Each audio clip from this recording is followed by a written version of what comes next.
एक बिरहा आप लोगों के बीच में और बिरहा खानदानी बिरहा। हमारे बिरहा का शीर्षक पृथ्वीराज चौहान और इच्छन कुमारी की शादी। बड़ा विवाह शादी के विषय में आप लोग सुनले होगा, आला खंड से सुनले होगा, लोरी खंड से सुनले होगा, लेकिन चौहान बिरादरी के इंद्रसेन गुरु जी एकदम नई पेशकश बतावत हिला। संयोगिता के बारे में दुनिया जानल। राजा जयचंद का बिटिया संयोगिता जो रही पृथ्वीराज चौहान का पत्नी रही, लेकिन ओकरे पहले पृथ्वीराज चौहान के शादी भइल केकरे संगे भइल रहल। अब काहे शादी भइल, कौने मजबूरी में भइल, गौर करेंगे। 4 लाइन भूमिका में भाव है मास्टर साहब।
यह हिंदुस्तान हो, ये हिंदुस्तान में एक से एक वीर पैदा भइलन।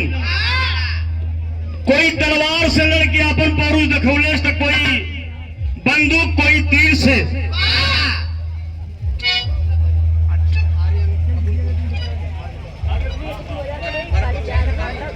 ई देखें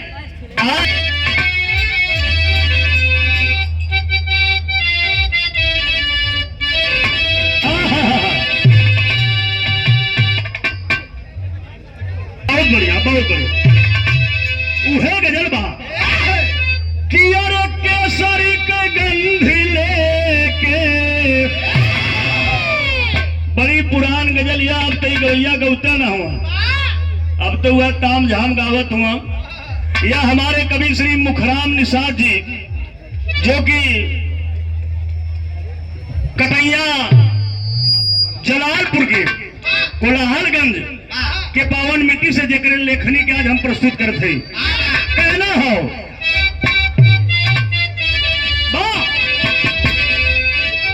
अरे केसरी का गंधी लेके पुरुआ चलल रहल।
मास्टर।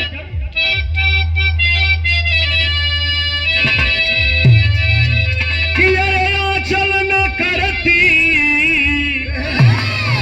अरे आंचल में करती वीरों का सम्मान भारती।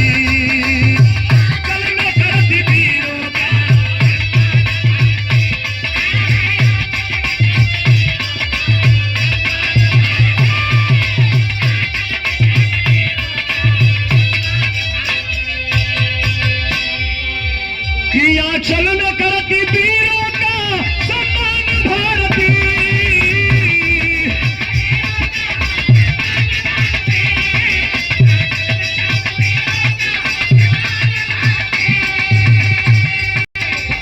देता गवाही आन पे,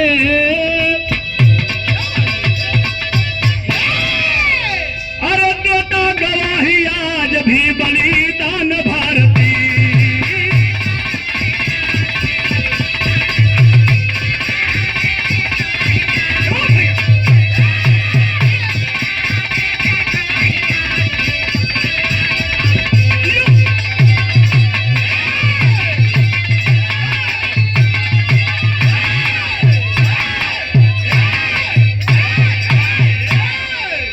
वाह वाह वाह वाह। यही भाव में रखा 21 रुपया पुरस्कार।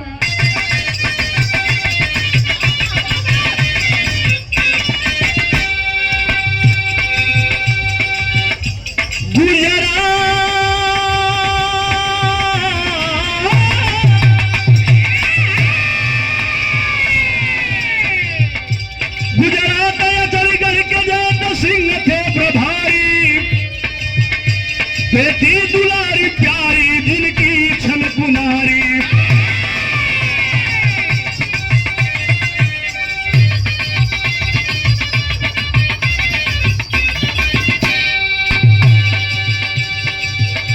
गुजरात जलगढ़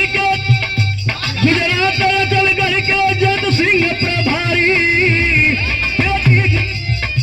बेटी दुलारी जिनकी थी छन कुमारी।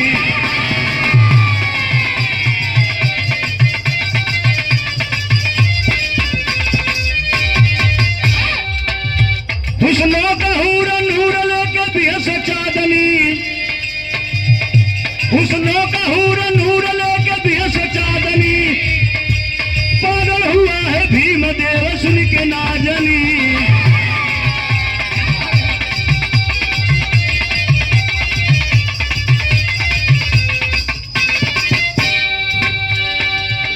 भेजा है खबर बेटी दे दो अपनी सयानी, भेजा है खबर बेटी दे दो अपनी सयानी। सारा सजा के उसको बनाऊंगा मैं रात।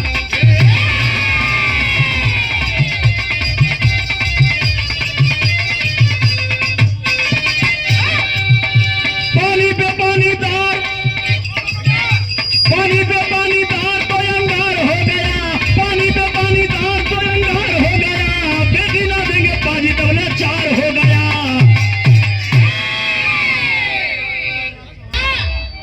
और पूरी सेवा में लगन हुआ अपने बर्तियन घरतियन सबके तरफ से। यही गुजरात प्रांत में बताया जाता है बाबूजी एक अचलगढ़ है, एक अचलगढ़ राज्य है। वही राज कर रहे वाला जयत सिंह राजा, जयत सिंह राजा रहलन। वो नहीं के बिटिया बताओ जरा बाबूजी एकर नाम इच्छन कुमारी। बड़ी सुंदर, बहुत सुंदर इच्छन कुमारी के भगवान बनौले रहलन। और वही बगल में बताया जाता है बाबूजी कुछ दूरी पर दूसरे राज्य का एक राजा, जमुना का नाम बताओल गई भीमसेन। भीमसेन के पता लगल कि जयत सिंह का बिटिया इच्छन कुमारी बड़ी सुंदर बा। एक दिन एक पत्र लिखने, एक चिट्ठी लिख करके जयत सिंह राजा के पास भेजने की अपन बिटिया हमारे हवाले कर दो कि अपन रानी बना के अपने दरबार में रखो। बारे जयत सिंह इनकार कर गलन, कारण की साले चंडाल तो हिम्मत कैसे बढ़ल कि इतनी ऊंची आवाज, इतनी बड़ी बात तुमने बोला है। भीमदेव कालन कालन घबरा जिन तो लगा था कि मौत का परे बा। यहाँ एक लाइन तर्ज बदल गई मास्टर।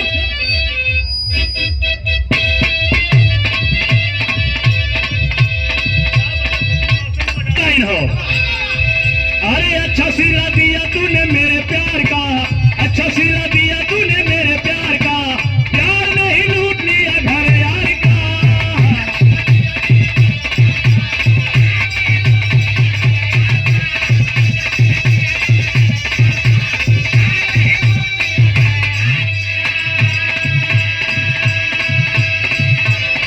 गीत का लाइन है, लेकिन कवि जी गाना में भाव कितना बढ़िया लिखत हुआ। अरे घेरा भीम देव ललकार जंग में, घेरा भीम देव ललकार जंग में, शेरवा से लड़ी का सियार जंग में।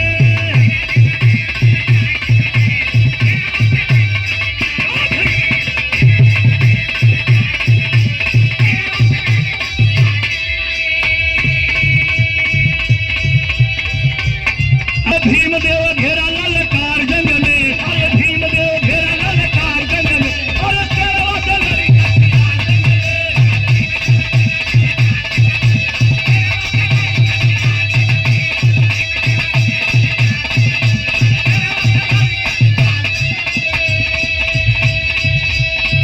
अरे होई के लकार जय सिंह बल करिया।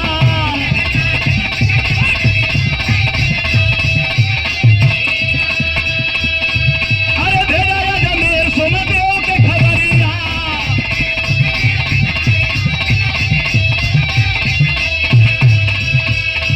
अरे आज होई पनिया बेकार जंग में, अरे आज होई पनिया बेकार जंग में, अरे शेरवा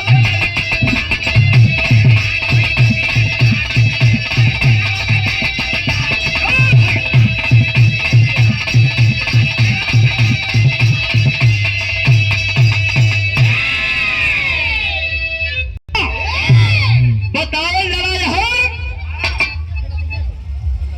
यहर जयत सिंह राजा, जौन अचलगढ़ का राजा रावण जयत सिंह, जेकर बिटिया रानी छन कुमारी।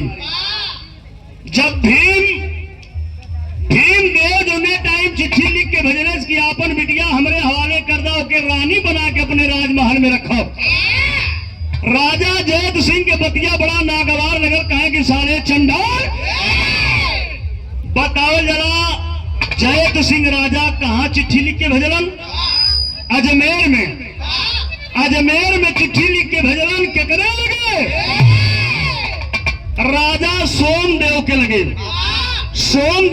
खबर भेजला, कहा कि राजा साहब हमार पानी बिगड़ जाए चाहत, अगर हमरे पानी के न बचेबा तो जो न पाती हमार पानी बिगाड़ दे। ए भैया सोमदेव राजा सुनने हुआ तैयारी करन, कारण घबरा मत, हमारे नाते तो हर पानी बिगड़ी ना।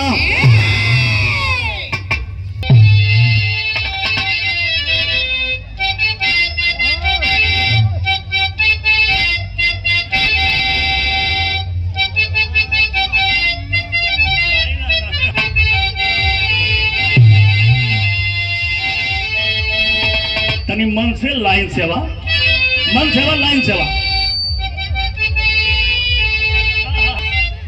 कि अमावा के डालिया कोयलिया, कि अमावा के डालिया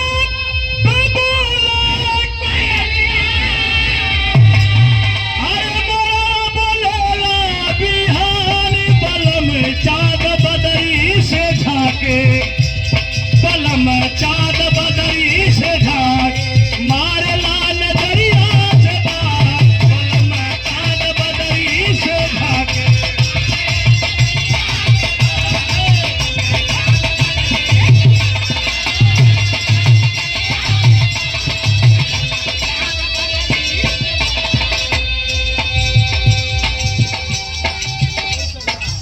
यह कहिला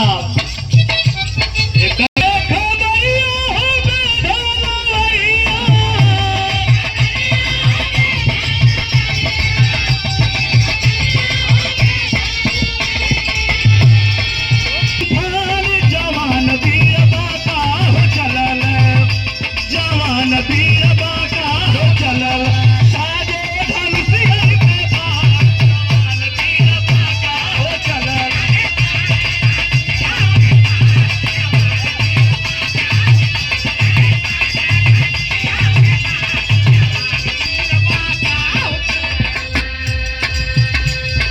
हे भैया बताओ जरा जौने टाइम राजा सोमदेव जब खबर पौलन, सोमदेव तैयारी करके चल हुआ, सेना तैयारी करके कमर कस के चल गो।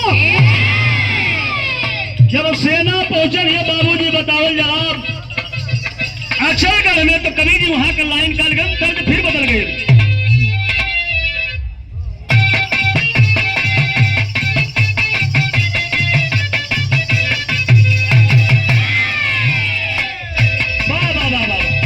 उहे गीत हो छपरा सहरिया में,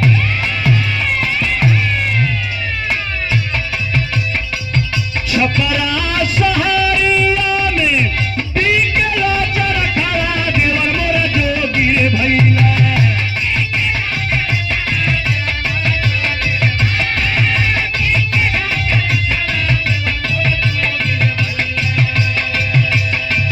छपरा सहरिया में बिकला चरखा देवर मोर जोगी भैला।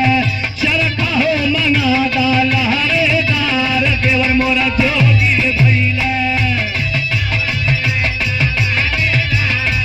बराबर है।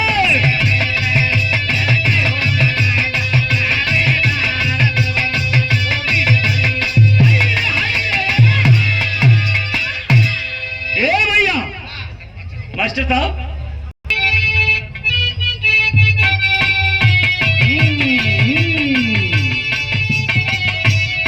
यह हो ईछन कुमारी रो, ईछन कुमारी रो बरसिया नजरिया अब हम कहवा जाई।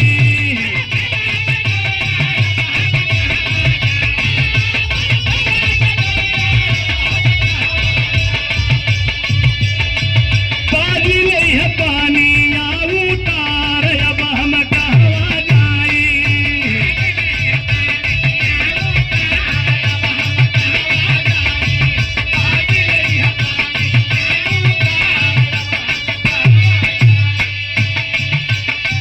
पापी पृथ्वीराज के हो लिखा जोगिनिया।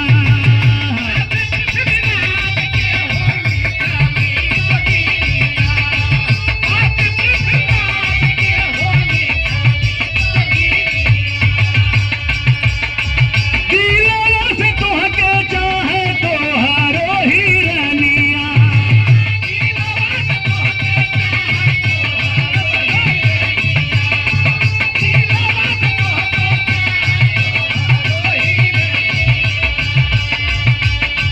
लादिया बचावा हमरो, लादिया बचावा हमरो साज के सजरिया अब हम कहवा जाई।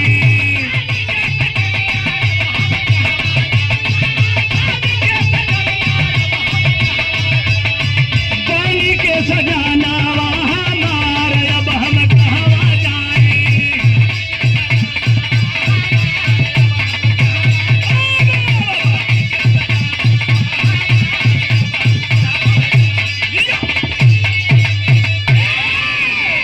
भैया हो बताओ जरा जौने टाइम राजा सोमदेव के पहुंचे में बताओ जरा थोड़ा विलंब होत बा, पहुंचल ना हुआ। अचलगढ़ में राजा जैत सिंह बड़ा घबराहट हुआ।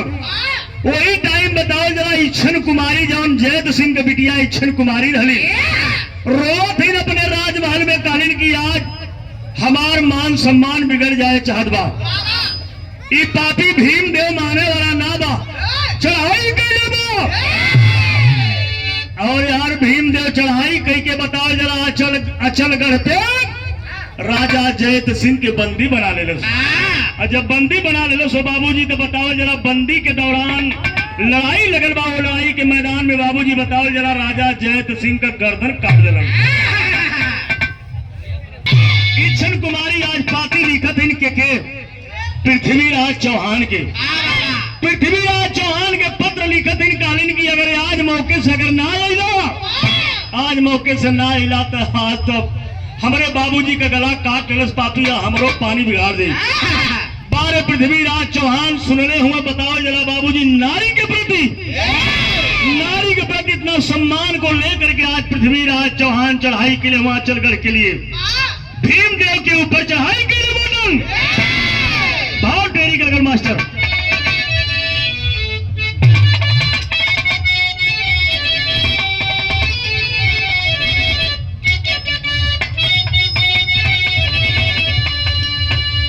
कि अरे आशा में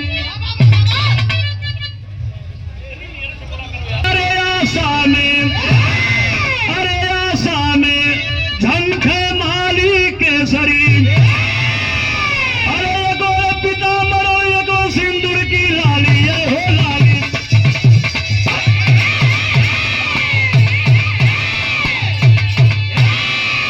एक और पिता मरण एक और सिंदूर की लाली आशा में झंख माली केसरी। मिर्जापुर चौलरिया का भाव है मास्टर।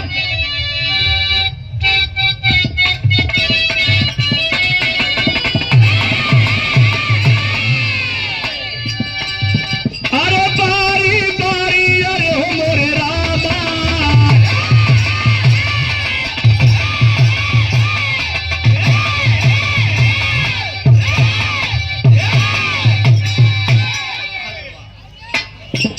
अरे बारी उमर कमर लचकनिया बारी उमर कमर लचकनिया कोई काढ़े निहुरी के पनिया कोई का झूले झूले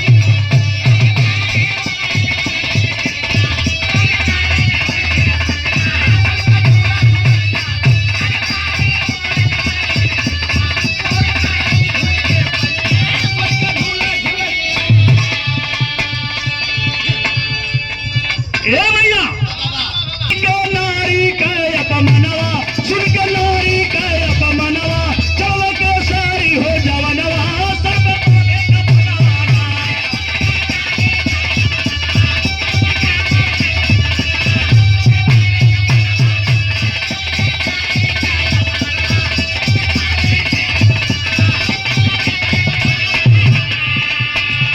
अरे जब कहे जब अरे गुजरात शहरी में आए अरे पाजी भीम देव को पाए पाजी भीम देव को पाए जंगी जंगी अरे हो मोरे रामा जंगी छिड़ी लड़ाई भैले जंगी छिड़ी लड़ाई भैले माया दान बनवा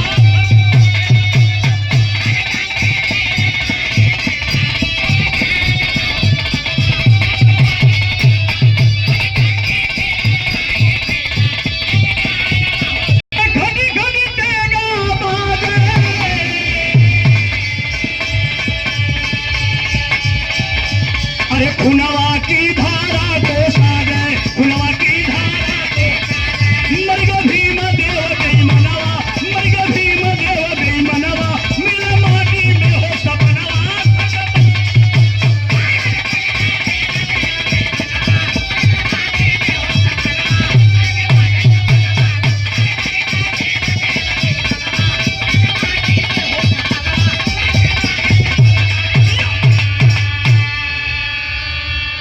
भैया हो बताओ जरा पृथ्वीराज चौहान आपन सेना लेकर के जो है पहुंचल बाटन जो टाइम अचलगढ़ में पहुंचल हुआ बाबूजी बताओ जरा खट खट खट खट तेगा बाजत बा तेगा तलवार चलत बा बताओ जरा वही मौका में भेजाई गल के जेकर नाम राल भीमदेव जवन भीमदेव राजा जयत सिंह के बिटिया इच्छन कुमारी से भी आवाह करे में कहा था वही इच्छन कुमारी बहुत प्रसार भली जयत सिंह राजा का गर्दन काट दिले बा भीम से ए भैया और बताओ जाला बाबूजी पृथ्वीराज चौहान के जवन पिताजी हलन यूट्यूब के माध्यम से गूगल तो कुछ और बतावेला लेकिन कभी का लेखनी बतावे लेकिन पृथ्वीराज चौहान जी के जवन पिताजी रहला उनका नाम सोमदेव रहल और वही मौका से पृथ्वीराज के न पहुंचे के पहले सोमदेव का गला जो है भीमदेव कटले रहे आज पहुंचल हुआ पृथ्वीराज चौहान पहुंचल हुआ कलन की कहा हो चंडाल तुरंत देवना लड़ाई लगल पकड़ रहे बाटन दौड़ा के लगाए के तलवार बाबूजी खींच देना खचाक से भीमदेव का गर्दन उतर गया। जब गर्दनवा उतरलो भैया तो बताओ जरा मम्मा उलट गई भाग गल पापड़ में मास्टर।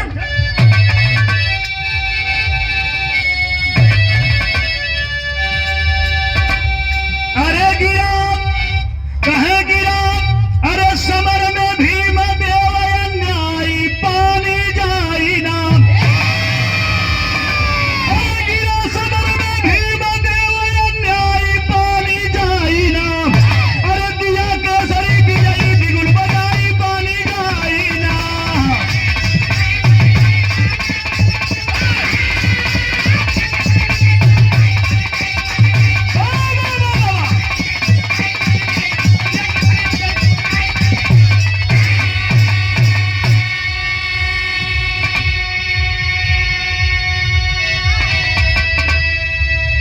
सीता के कारण जैसे मर गई रावण सानी हो। अरे वैसे मरा है भीमदेव सुनी ले बायब अभिमानी हो। खुशी अरे खुशहाली में चल कहा खुशहाली में चल बनी राजधानी पानी जाई ना। अरे जो है इच्छर बन के हवा रानी पानी जाई ना।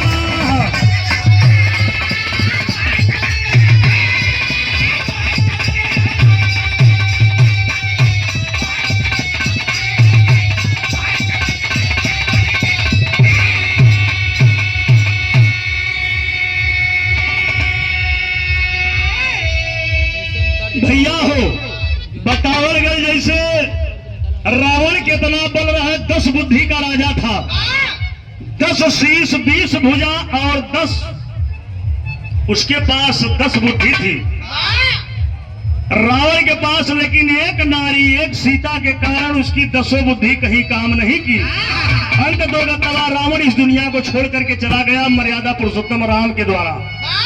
लेकिन कुछ प्रमाण मिला कि भीमदेव कैसे मर गए। आल्हा के लाइन से मास्टर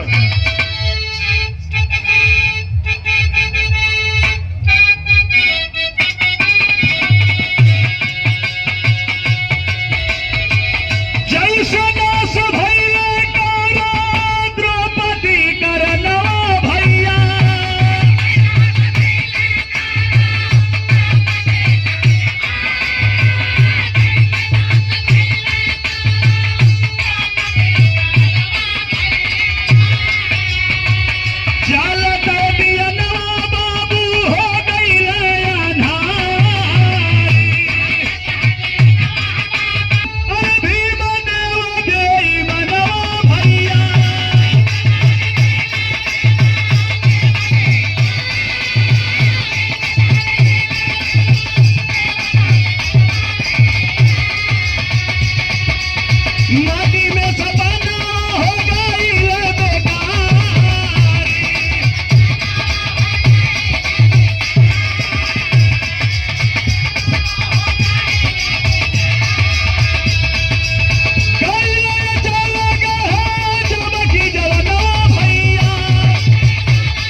भैया हो बताओ जरा जो उन्हें टाइम भीमदेव का गर्दन काट के पृथ्वीराज चौहान पहुंचल हुए इच्छन कुमारी के राजमहल में।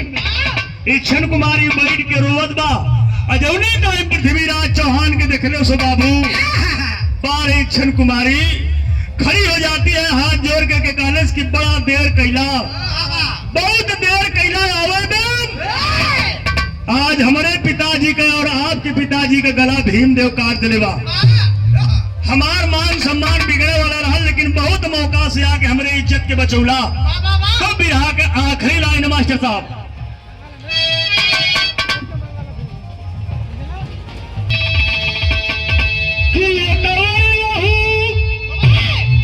अरे कवर लहू तो लहर कहे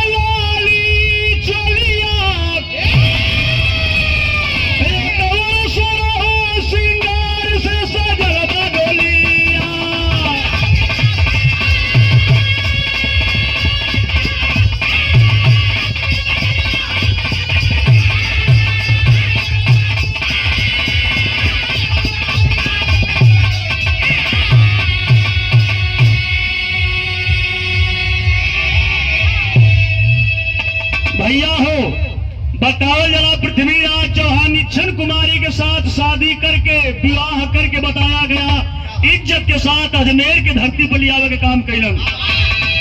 तो इच्छन कुमारी से पृथ्वीराज चौहान का पहली शादी भइल लाल और संयोगिता से दूसरी शादी हुई थी। सजा के